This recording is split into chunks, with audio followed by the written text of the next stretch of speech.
Madhava Kunja Bihari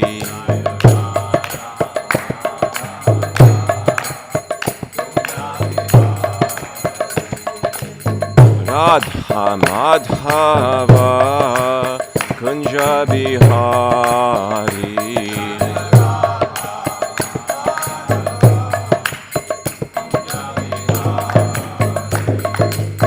Gopijana Vallabha Girivaradhari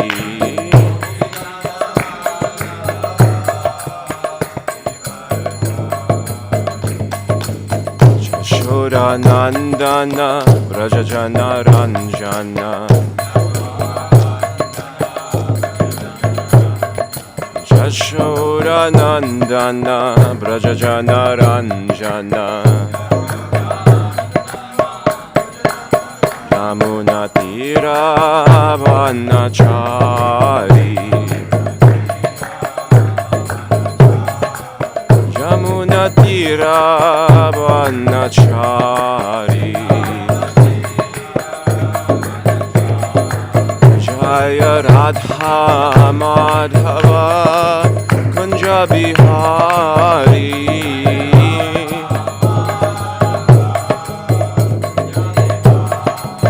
Jaya Radha Madhava Kunja Bihari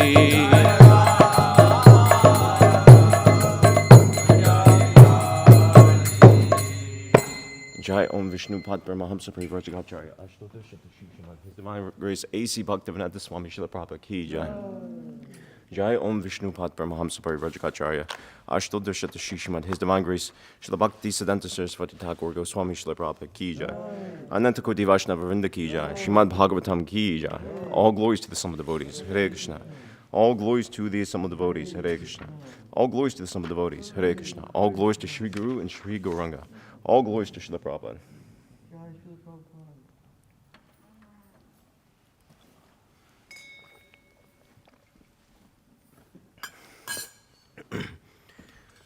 Om Namo Bhagavate Vasudevaya.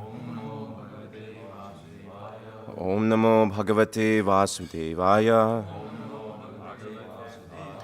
Om Namo Bhagavate Vasudevaya. Srimad Bhagavatam, Canto 3, Chapter 5, Text number 22. Atha te bhagavat leelaha yogamaya uru brimhitaha vishva stiti udbhava anta arthaha varnayami anupurvashaha Atate Bhagavalila Yogamayoru Brimhitaha Vishvastitud Bhavantartha Varnayaminu Purvashaha Atate Bhagavalila Yogamayoru Brimhitaha Vishvastiti Udbhavantartha Varnayami Anupurvashaha Atate Bhagavalila Yogamayoru Brimhitaha Vishvastityud Bhavantartha Varnayami Anupurvashaha. Please repeat.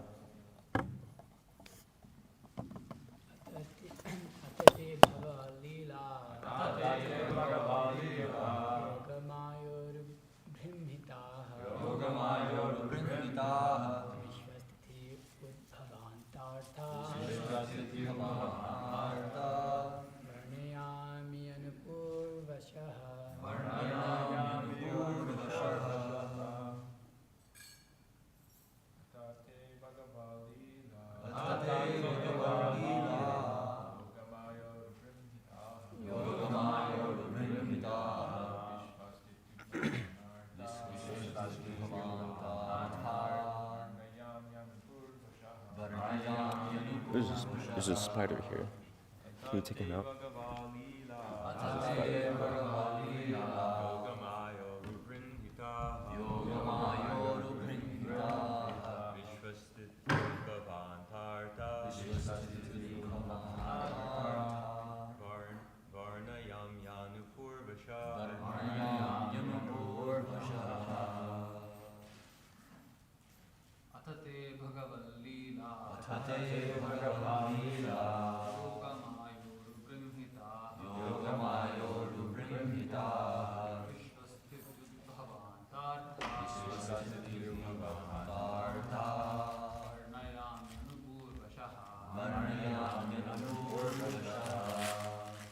Mataji's?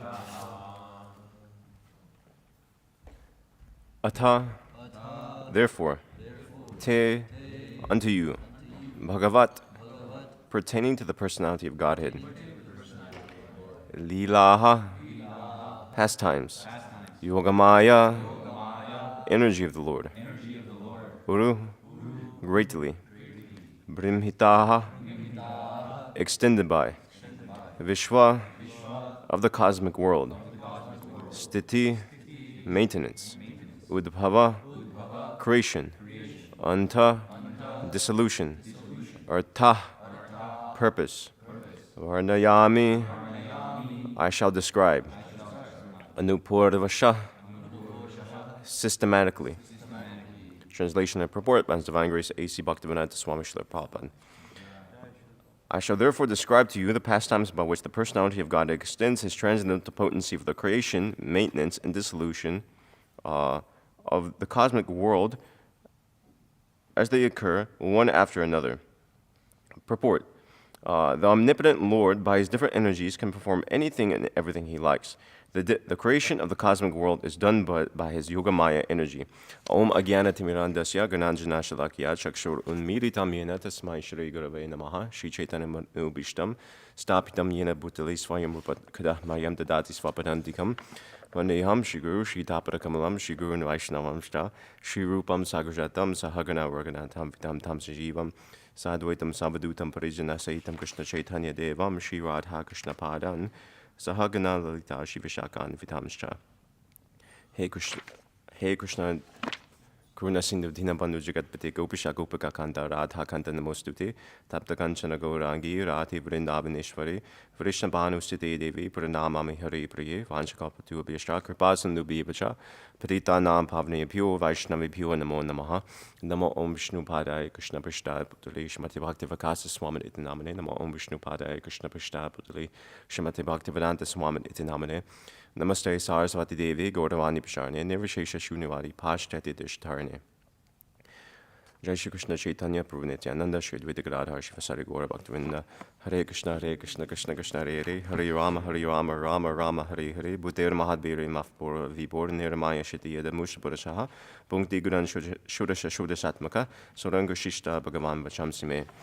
I shall therefore describe to you the pastimes by which the personality of God extends His transcendental potency for the creation, maintenance, and dissolution of the cosmic world as they occur one after another. So Vidura, actually it's the other way around. Maitreya is speaking to Vidura here. He's saying, Tate Bhagavat Lila Yogamaya Rumbrim Hitaha. Therefore, I'm speaking this to you because you are Bhavan Bhagavato Nityam Sumata Sanugasyaha. Vidura is an associate of the personality of Godhead. He's an eternal associate of the personality of Godhead. Therefore, he's speaking this knowledge. What he's speaking is this. Bhagavat Lila, the pastimes of the Supreme Personality of God, and how is given as Vishvastiti Udbhavantarta. He's speaking about the creation, maintenance, and destruction of the universe. Even though specifically Vidura didn't necessarily intend to ask about that, nevertheless, he approached Maitreya and almost impulsively he sort of asked like that. But nevertheless, he's hearing about Bhagavat Lila. He's hearing about the pastimes of the Supreme Personality of God. I've quoted before, Krita Shakti Tritiyaya Dehinam Antarbhavayanu Palakshavartmane. The Supreme Lord, he accepts pastimes of the creation, maintenance, of destruction as his pastime. So these three things are the pastimes of God. Specifically, generally, Sthiti, he's over maintenance as Vishnu specifically. We have elsewhere the three divisions of guna avatars. Brahma creates, then Vishnu maintains, and then Shiva destroys. Although they're all done incorrectly. Vishnu directly, of course. They all have a role in each different facet, actually. Even Shiva helps maintain to some extent. He helps in the creation to some extent. Brahma helps also with the maintenance of the universe, just like we see him getting involved with the universal affairs when things go awry, for instance. So all these Gunavatars, they get involved in every aspect, but they predominate over specifically one aspect. So too, Vishnu, he predominates over specifically the maintenance, but he's also very much intimately related with, ultimately in the ultimate sense, unlike Brahma and Shiva, is ultimately related with the creation and also the destruction. He enacts both. So he can do anything he wants. Srila Prabhupada says here, the creation of the cosmic world is done by his Yoga Maya energy. He can perform anything and everything he likes. Krishna can do anything. He could have created this world in any way. He could have enacted his pastimes in any way which he so chose. But he so chose to create this world in the way he did. And he acts the way he does because he wants to, unlike us, which we don't have to. Unlike us, which are forced to. We have a choice between acting under this yoga maya or acting. You take out the yoga, we can just act under maya, basically.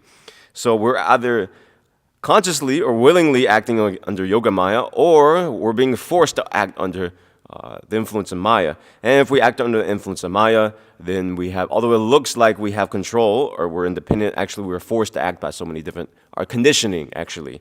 We have thoughts. People think about free thought,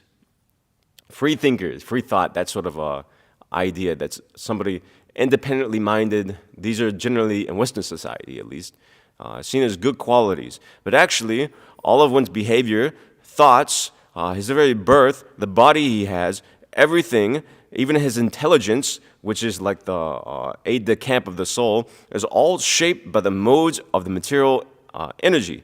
So every thought we have under the material energy, even that is governed by our conditioning.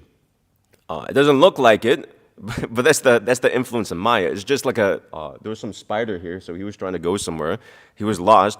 He didn't know where he was going. He was being dictated by the illusory energy, where to go, what to do, etc. like that. He may not have a mind as advanced as this, so he may not be having conscious thought like that. But then, nevertheless, it's the same thing with the human body. We're being dictated by the illusory energy. He's not feeling like he's being dictated, but he's being dictated by the impulses of the, you can say body, mind, but ultimately Maya.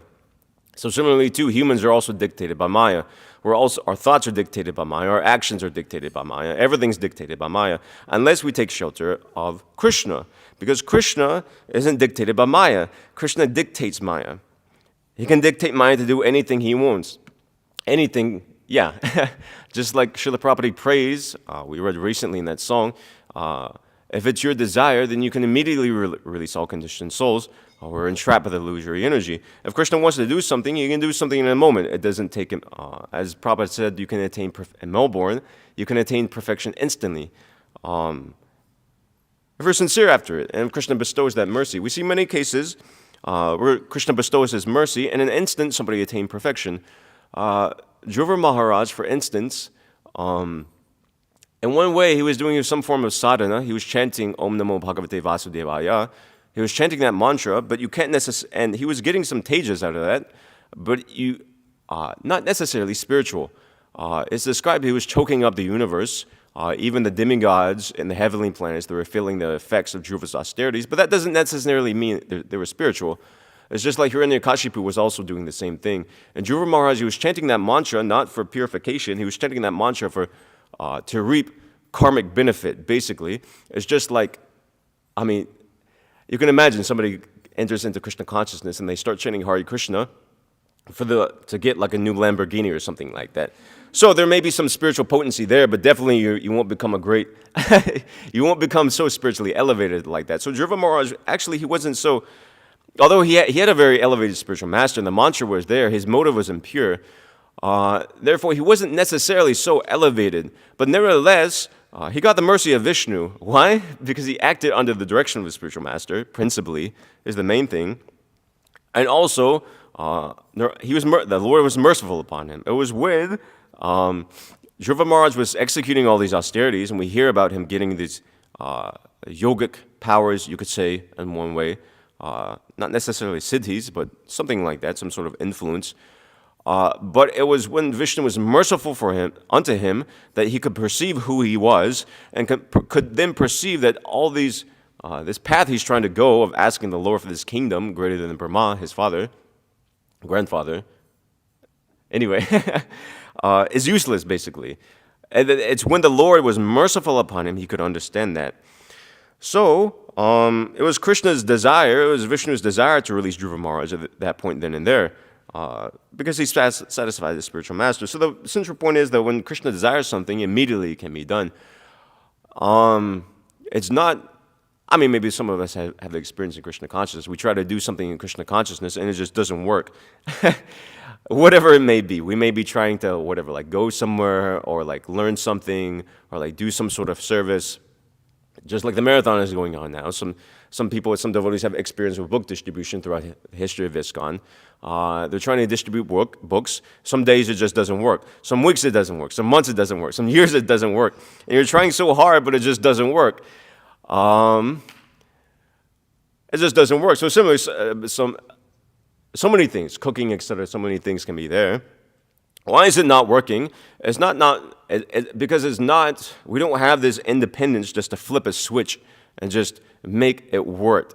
Make it work, in other words. That making it work, that fruit of the activity, it comes from Krishna.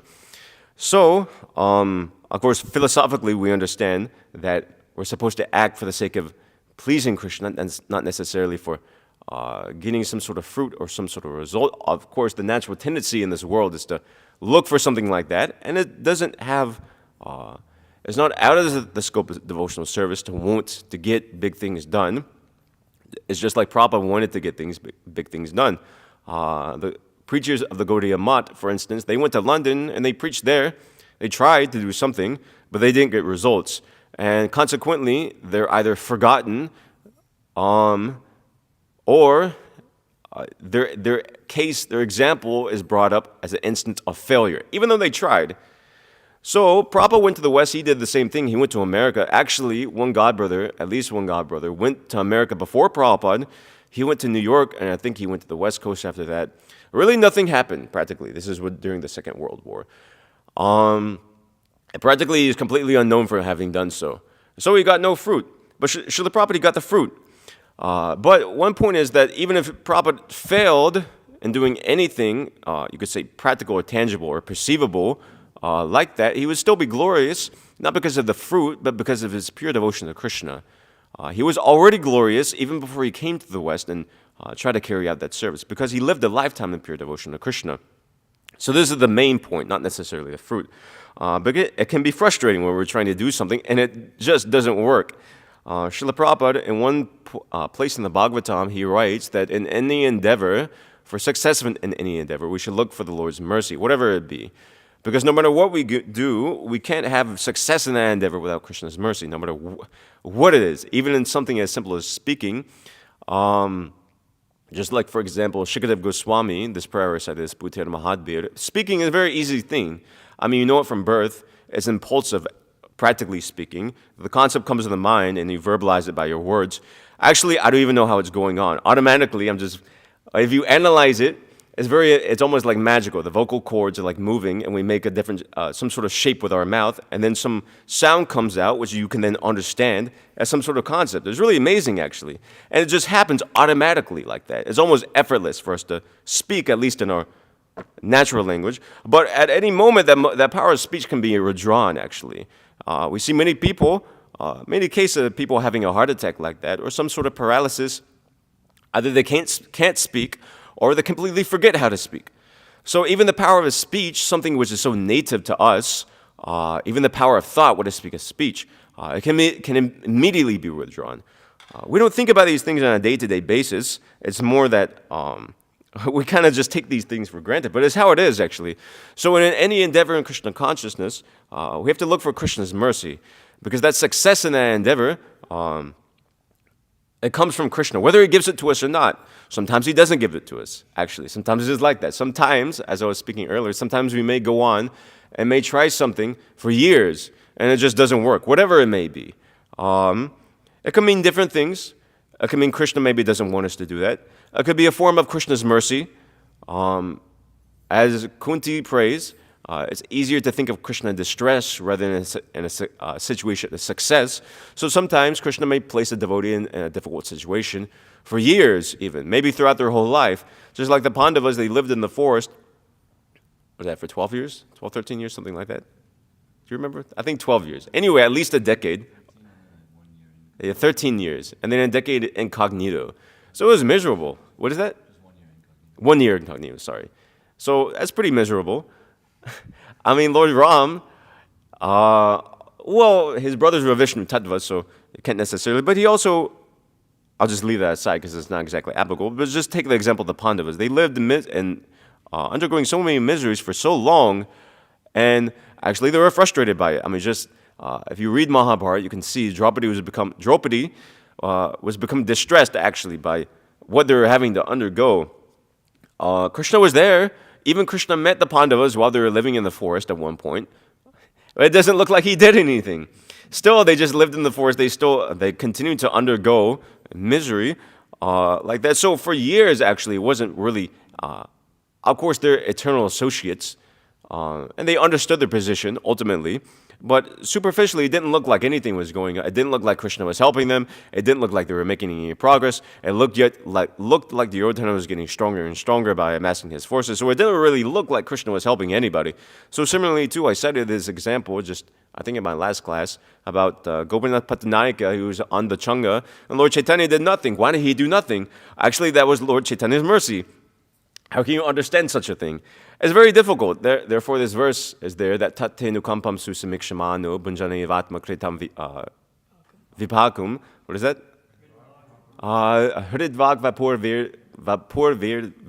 vidadan namaste yo mukti pade jivit yo mukti pade siddhaya bhak. I need to refresh that one. So in any situation of life, Prabhupada in the Nectar of Devotion, he writes, this should be the guiding light, something like that. This should be constantly remembered, to paraphrase, by every single devotee of the Krishna consciousness movement. Whatever is going on in one's life, it should be taken as the mercy of Krishna. Recently, I think some weeks ago, there was a question, how do you understand that your life in the temple may be going good, but your life outside the temple is going to hell, something like that, basically. Sometimes it's like that. Sometimes life is just miserable like that.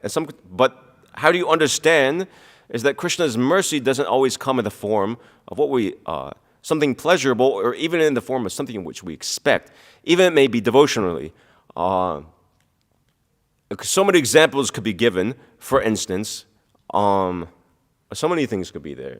Our life outside the temple, for example, to address this point, because I thought it was a good question that could be elaborated on.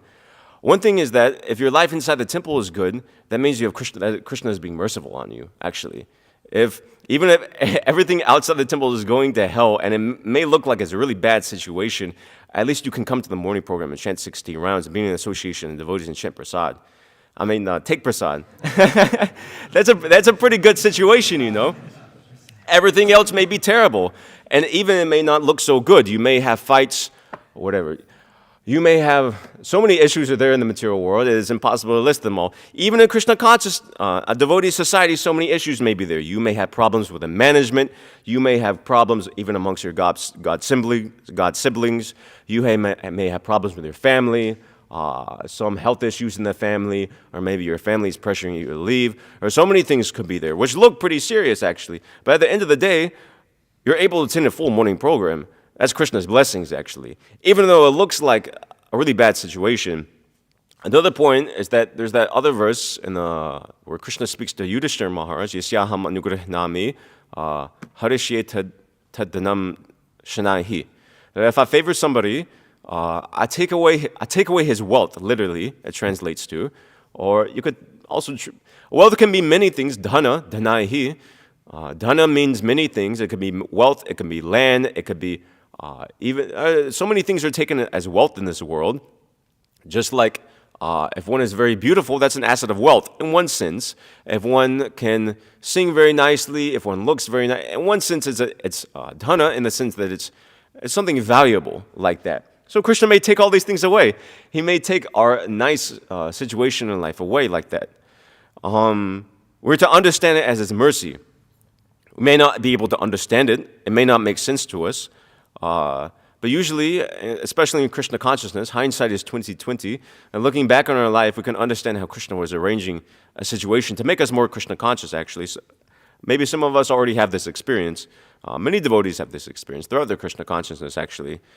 So, the prominent example, Srila Prabhupada himself, he struggled so hard in India trying to preach, and even before that, his household life was, at least from what we have in the Lilamrita, it was pretty terrible. Not in the sense that he was a terrible father, but it was just his family wasn't taking up Krishna consciousness. As we were hearing, I think in the class yesterday or day before yesterday, his wife was told he sold his Bhagavatam.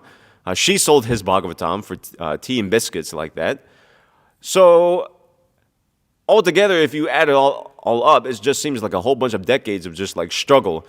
But although those decades of struggle culminated in Krishna eternally glorifying Srila Prabhupada, but having Srila Prabhupada preach Krishna consciousness all over the world. So his duty came to fruition. Even if it doesn't come to fruition by external material terms, the ultimate fruition comes to point. The ultimate fruit or act of fructification comes at the point of death, where the Krishna consciousness is tested. Our whole life may be a failure materially. Our family may abandon us. We may have horrible relationships with our family. We may be in debt our whole life. We may just be scraping by. But at the end of life, if we come to the point of being able to remember Krishna at the time of death, then all of it was worth it. Everything was glorious. All those difficulties that were there, we're to understand that we're sent by Krishna, because Krishna is pushing us to be Krishna conscious. And it comes in so many different ways. Therefore, this first, I quoted, Tate Nukampam, that in any situation of life, specifically suffering is mentioned there, but in any situation, one should always take it as the mercy of the Lord. And specifically, take it as the mercy of the Lord, continuing to offer obeisances to the Lord with mind, body, and words, like that, being unflinching. As Lord Chaitanya, he prays that even if you abandon me or treat me harshly by your rough embrace, you're still my Lord life after life. This is the pure devotional platform, is what we should at least try to come to, at least philosophically, if we're not able to do it on a day-by-day, moment-by-moment, thought-by-thought basis. That's the goal. It may be a little difficult to come to that goal, but at least philosophically we can understand that we may be in some sort of difficult situation, but Krishna is arranging such for our betterment, actually, because Krishna can do anything. It's not that these material, if one has a difficult situation in one's life, it's not that Krishna can't fix it. He can immediately fix it. He can fix it, and he can give you more than what you're expecting. You may be looking for I was speaking before, sometimes things don't work out in Krishna consciousness, but sometimes almost suddenly everything lines into place magically. It's as if all the constellations align at one moment, and what we're trying to do for years suddenly works. It's just like at the we may be struggling to, of course it's not always like this, but we may be struggling to come to Krishna consciousness throughout our life. And at the moment of death, all the stars may align, to use a, not literally, but Krishna may show mercy upon a devotee. Even though he may have been struggling with Krishna consciousness throughout his life, at the moment of death, Krishna showers his mercy upon the devotee, and he attains perfection. There are many cases like this. Of course, we can also attain perfection in this life, and we're encouraged to do so. But many cases in Krishna consciousness is like that. Somebody, to use the same example of book distribution, there are many cases somebody struggles to distribute books for years or decades even, and then suddenly he's able to distribute books. So many things. So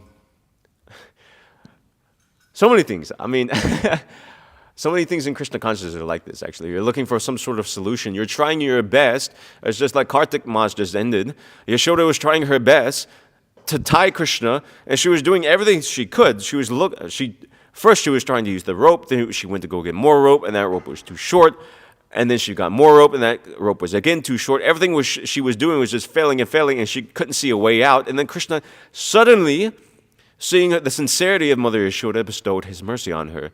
And then everything became very, very easy. And then she became very relieved because she didn't have to deal with the uproarious child anymore.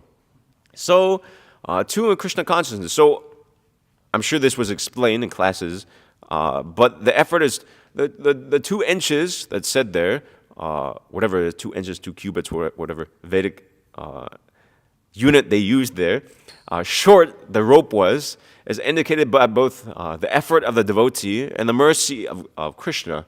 So both things are there in our devotional service. We should constantly be giving effort in devotional service and looking forward to Krishna's mercy, even if he doesn't award it.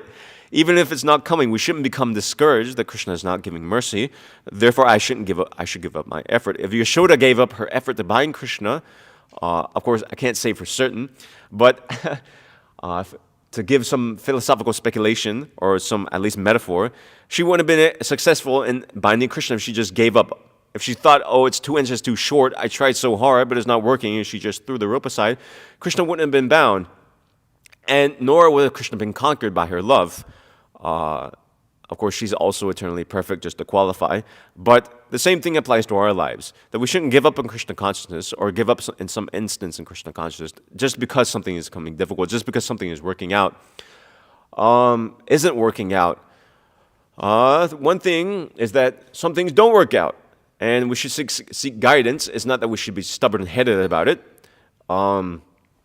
Just like, for example, Srila Prabhupada tried to preach in India for years, I was just citing. What came of that? Nothing, actually. If you look at his League of Devotees, the whole thing just collapsed. Krishna didn't save it at all. Krishna let the whole society go to hell. He was cultivating that thing for years. He had people coming to his programs. Then he had quite a nice property, actually.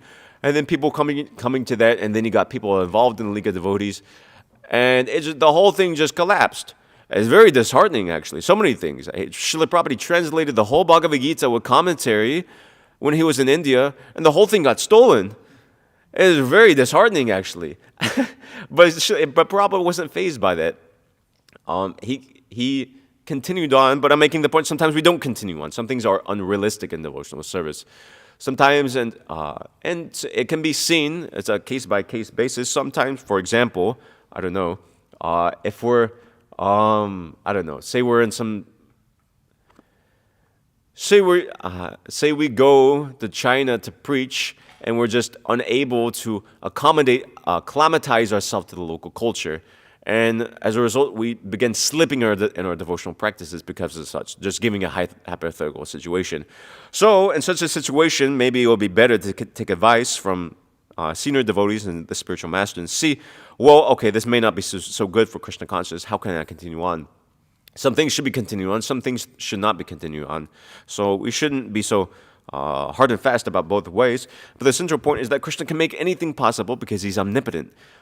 Immediately, he can make a renovation in our lives. Krishna can uplift even the most fallen people who are coming from very degraded backgrounds and elevate them into Paramhamsas, practically speaking.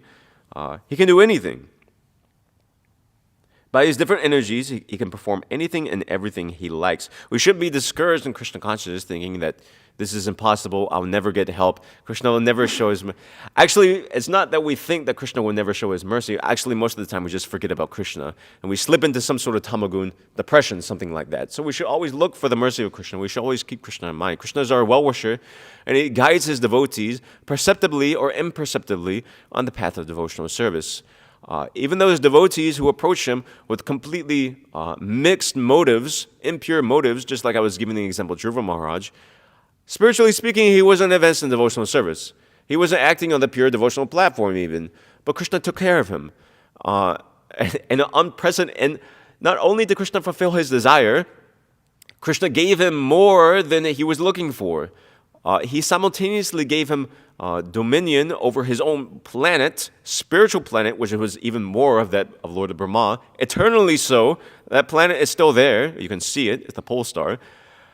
And he attained liberation. And he went back home, back to Godhead. And also, it said he ruled over the earth for some years more. He took the throne of his father.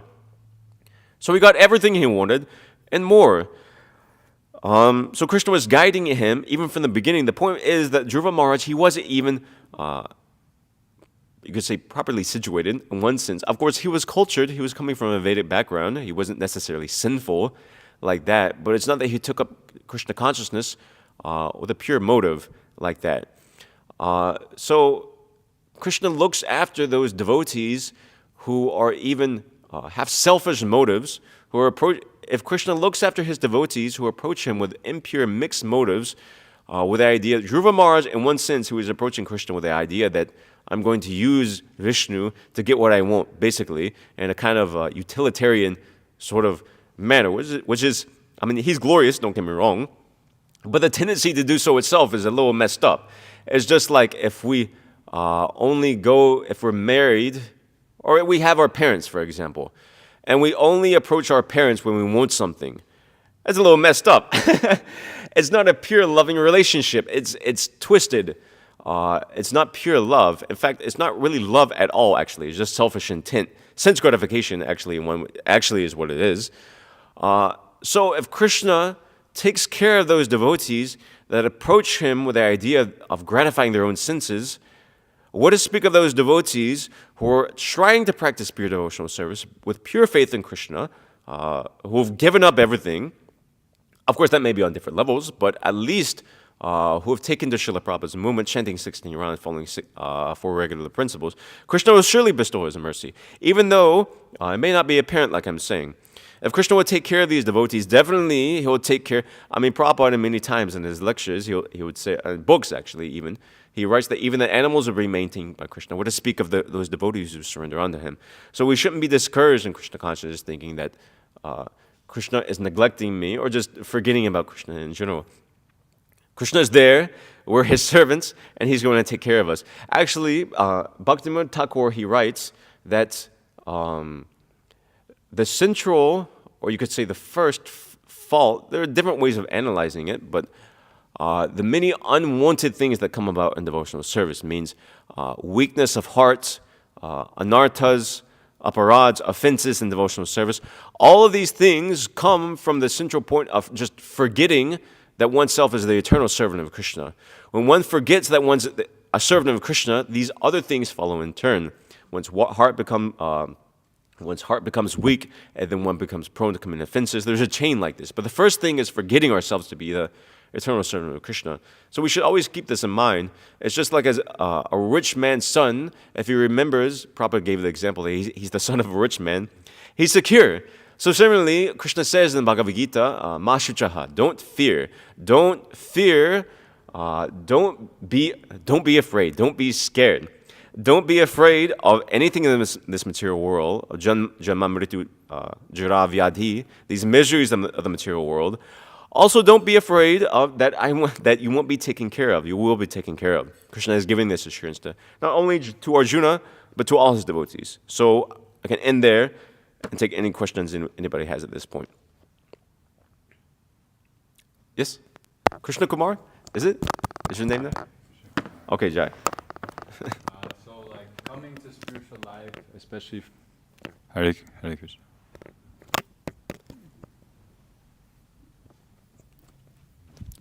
Hare Krishna. Coming to spiritual life. You can hold it because it'll go into coming to spiritual life, especially from like a karmic background, there's so much we don't understand, like the subtle body, and then let alone like our spiritual identity and all. There's a lot of things that we might perceive that we're like uncertain about.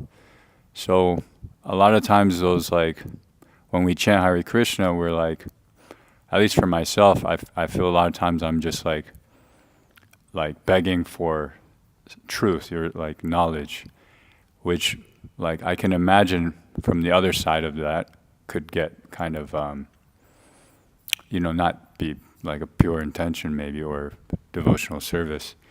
How do we overcome that? Like, because in my mind I'm thinking, well, if I knew what was wrong, I could probably do my service better. Yeah. Yeah, so your point, yeah. Well, few things. One thing is association of advanced devotees. And the association of devotees, specifically advanced devotees more advanced than ourselves. And the more advanced, the better. These things come out, we're able to perceive, either just through their influence, or they point it out to us. You're regularly hearing Shastra and analyzing it and seeing, just like, for example, there's different offenses one can make, there's different mentalities even that we may carry on in devotional service. Fruit of mentalities, just like I was speaking about Dhruva a lot, we may read this story of Dhruva and analyze. Externally, we may be, it's more of an internal thing actually. Externally, we may be going on with the process of Krishna consciousness. Everybody attends the same morning program here, and everybody chants japas, follows the principles, but it's possible to do all that and still be fruitatively motivated, or even motivated for liberation. That's more of an internal resolve. So, Krishna says in Bhagavad Gita that dwelling within their hearts, his devotees' hearts, I enlighten them with the lamp of knowledge, jnana dipena, and dispel the darkness of ignorance. This enlightenment also comes from it. It comes from without, from devotees. It also comes from within, from Krishna himself. If we pray to Krishna like this, with this in mind, sometimes it may be like that in Krishna consciousness. We're doing the externals, we're following the program, but it doesn't look like we're making an advancement, or it doesn't feel like we're making an advancement, more specifically. So if we pray to Krishna, Krishna will reciprocate. He's there, actually, for us at every station in the devotional service. And he'll point out and show us how to make advancement in Krishna consciousness, how to give up unwanted things. It may be a gradual process. It doesn't have to be a gradual process. For most people, it's a gradual process, but it can be an instant process. We're trying to move as fast as possible. So, central thing, I would say, well, those two things, prayer to Krishna, who reciprocate, definitely. Gaur Nitai as well, they're more merciful. And then association of advanced devotees, as well as regularly hearing Shastra. The more we regularly hear, we can analyze our own mindset. If we're not hearing, and also not chanting, although for some people that's an issue, generally it's not an issue, at least here. If we're regularly reading, we can analyze these things and be able to understand these things better. So when we're having, like, let's say we're praying and we're chanting, and it feels like we're just asking Krishna for help repeatedly, how can we overcome that by chanting in a way that's pleasing? Chanting, how to overcome that by chanting in a way that's pleasing? Well, you can chant without offense. That's the main thing. Actually, you see on that. Actually, it's given very, very much importance. Chanting the holy name of the Lord without offense in the association of pure devotees. Many acharyas in their writings, and Srila Prabhupada too, they recommend this in many different places. It seems overly simplistic, but actually it's really good advice. So if you're looking at how to overcome these things, try to avoid the offenses and to the holy name of the Lord. They can be subtle, they can be gross. Inattentiveness is it could be both. It could be falling asleep when you're chanting japa, or you could be chanting the japa and constantly looking at your beads. When am I going to finish this? Ram Bhaktivinoda Thakur, he says this is an example of inattentiveness, for example. Things like this. So we can hear more about these offenses and understand how to avoid them. Some offenses are a little easier to avoid. Some offenses are less easier to avoid. It's easy not to equate, at least for us, Vishnu with the name of Vishnu with the name of other demigods. For example, it's a little more difficult to become attentive when chanting japa. Krishna will help us, though, if we're sincere. If we're trying to make an effort, he'll help us like that. Main thing is making the effort. If we just become complacent and like, oh, this is just how it is, and just expect Krishna's mercy without our own endeavor, then some progress will be there, but not nearly as much. So, like that. Yeah. Mataji, do you have any questions? No? Okay, there's one over here. Matsya. So you said that all of the different guna avatars are involved in all of the other functions too. To some extent. I was curious to know, and you specifically mentioned how Shiva was involved in the creation of the universe. I was curious to know how. How? Yes. Oh, you got to. We have a whole book on that. Read Brahma Samhita and the commentary by Srila Bhaktisiddhanta Saraswati Thakur. Well, but isn't that Shiva the Sadashiva who is Vishnu Tattva, not the guna avatar Shiva? Maybe. I don't know. In any, yeah, it may be so, actually, if it's like that. I don't know. I can't say yes or no or expand more. It makes sense what you were saying, how you were talking about how Brahma is involved in maintenance, and philosophically we could understand that Shiva would be involved in the other things too, but I couldn't think of how. Mm-hmm. That's what I thought of, but then I remember that this isn't the same Gunavatar Shiva, that the Shambhu, with the aura and everything that is in there, the Brahma Samhita. Anyway. Yeah. So, yeah, I can't say yes or no. It's probably yes, but I don't have enough knowledge to know. Or yes, that he is involved in. Well, at least that specific guna avatar, because I don't know how the guna avatar comes about, etc. like that. Is So, it from Brahma's navel? what is it? From his eyebrow. Ooh, that's, yeah. That's Rudra. Is it? I don't know. Is Rudra? I'm not saying you're wrong. I'm just saying I'm ignorant. Okay. Was it a question? Yes, we can go over here then.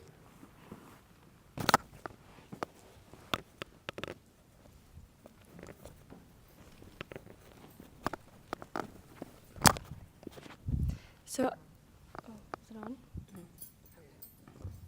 So I have like another Shiva-related question. Okay, I'll try. Sorry. Through the grapevine, I heard that Shiva watches over the mode of ignorance. Is that true? Yeah, okay, we'll use some technical language. He's the predominating deity of the mode of ignorance, basically. He controls it. So yeah, in one way that's true. We see in the Bhagavatam as well, for example, Bhutanath, I think is one name for Shiva. He's the lord of Bhutas, which are like ghostly beings. And we see, I was citing in a previous class, Diti, pregnancy in the evening. We hear that Lord Shiva is riding through the whatever, atmosphere, ether, something like that. And all these inauspicious living entities were accompanying him. So similarly, too, in the cursing of Daksha, we hear about the fourth canto, we hear that Lord Shiva's henchmen, for lack of a better word, they went and roughed up everybody in the arena, and specifically Daksha. And we hear, I mean, basically they're like ghostly beings, demonic sort of, not exactly demonic. Demonic is a little different. But yeah, so Shiva sort of governs these living entities, and he controls them. How Shiva predominates over the mode of ignorance and exactly what he does, I don't know. I don't know those details. Or follow-up question, why? Like, if he's such an exalted, like, I don't know, it's like super esoteric for me, but like, he's a form of Krishna, but obviously not Krishna at all. But if he's like this exalted devotee, why is he hanging out with these, or in charge of these low-level modes of entities? Mm-hmm. Well, he's merciful.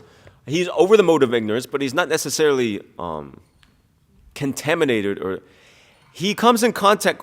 It's a little complicated. He comes in contact with a mode, with material nature. Therefore, he's different from Krishna. Just like, for example, yogurt is milk that's come in contact with some sort of culture. So similarly to Shiva, but it's not that Shiva's. I mean, he lives as if like a rishi or something like that. Practically, if you see him actually like that, he's very austere. He practices yoga meditation. I mean, he meditates on Vasudeva. We have there in the 4th canto. So it's not that he's necessarily in mode of ignorance, but he governs those living entities like that. Because, he's merciful. That's one thing. Somebody has to do it. Krishna appointed him to do so. He sees to their upliftment, actually. It's like that. Just like Yamaraj also sees the upliftment. He's Mahajana.